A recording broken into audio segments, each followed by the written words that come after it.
Greetings everyone and welcome. This is our first episode of the fall 2016 season of the Virtual Office Hours. I hope that you had a good summer and that you're ready to dive in to some good history this fall. This semester, this fall, I am teaching a course here at Messiah College on the American Revolution. Our producer, Abby Blakeney, who is back for another season, 2 seasons, she'll be here in the spring too, is in that class. So we were joking a little bit because now Abby's going to get material. You know, she's going to go over the material more than once because she has to listen to these office hours and edit these office hours. But what I thought I would do is we would go back to our roots in the virtual office hours. If some of you have followed us for several years now, you know the original office hours were really focused on the courses that I was teaching here at Messiah. And we really treated them like office hours, in which I would come each week and make a video for primarily my students who were in the class to talk about what we went over. And then, you know, we would broadcast it out to anyone else who was interested. So in some ways, we're going to treat this semester kind of like that, this fall season, where I will spend some time each week talking about the things we did in class, going over some of the readings that we discussed in class, going over some of the ideas we discussed about the American Revolution. As always, and perhaps more fitting than in other seasons, we have the Founding Fathers here with us. Again, very appropriate for an American Revolution class. So I think that's the way we'll proceed. In our class this semester, we have 2 main textbooks. We are reading, I don't have a copy of it with me, but we're reading Gordon Wood's Short History of the American Revolution.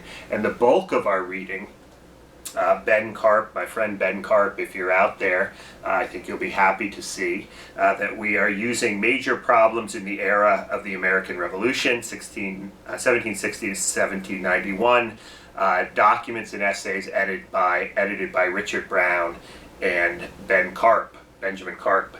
So we're probably going to spend some time going over the essays in that book, as well as some of the primary documents. So maybe we'll pick particular readings to discuss each week during the virtual office hours.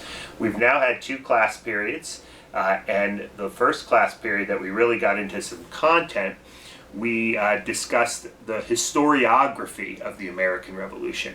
Now, some of you may not be familiar with that term, historiography. Basically, that just means the study of the way history is written, or the study of history.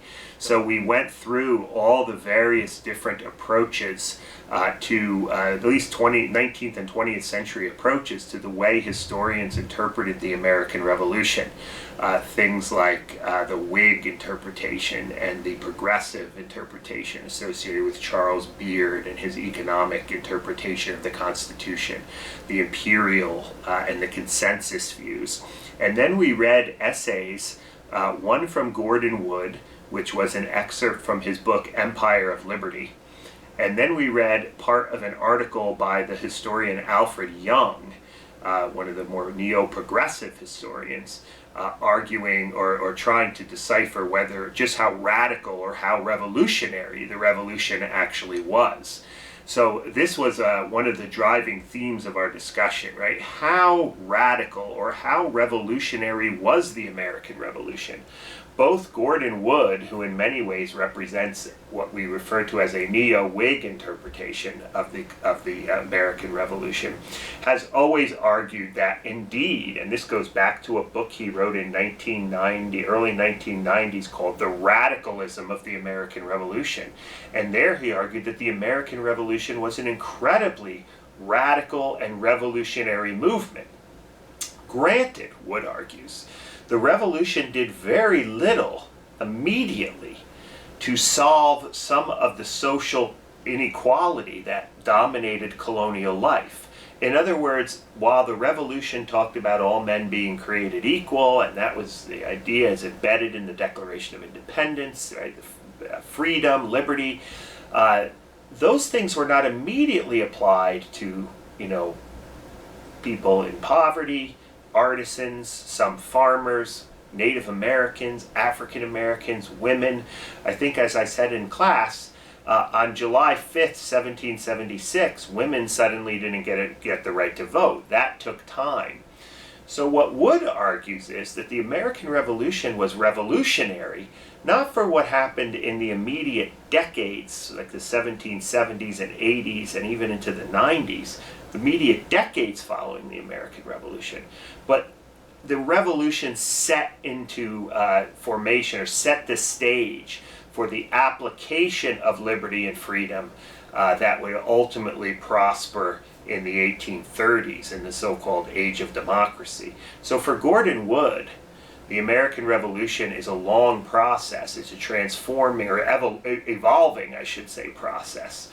It evolves from 1760 all the way up through the 1830s. It's a much broader revolutionary era. And in that case, if you push the revolution all the way to the 1830s and talk about the Age of Democracy, it looks a lot more radical than perhaps it would if you just focused on the 1770s and 1780s. Young, on the other hand, is much more interested in evaluating the question, how radical or how revolutionary was the American Revolution, by looking at the particular decades surrounding 1776, or really the couple of decades that followed. And there he sees African Americans and women and artisans and everyday farmers getting some degree of liberty, and there is some change to their lives. They are able to assert themselves in ways that they hadn't before the revolution.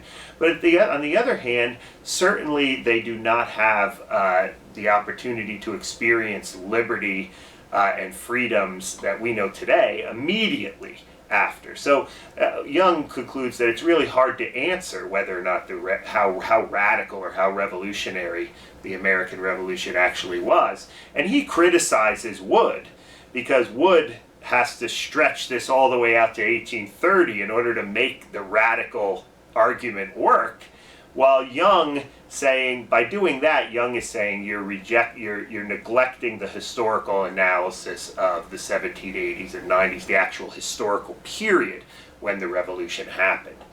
So, two competing views of the American Revolution, two ideas and narratives of the revolution that we're going to be working with throughout the course of the semester. And we will pick it up next week, and we'll maybe talk a little bit more about some of the primary documents that we're going to start off the course reading as we move into the narrative of the revolution and get into things like the Stamp Act in the 1760s. So we'll see you next time.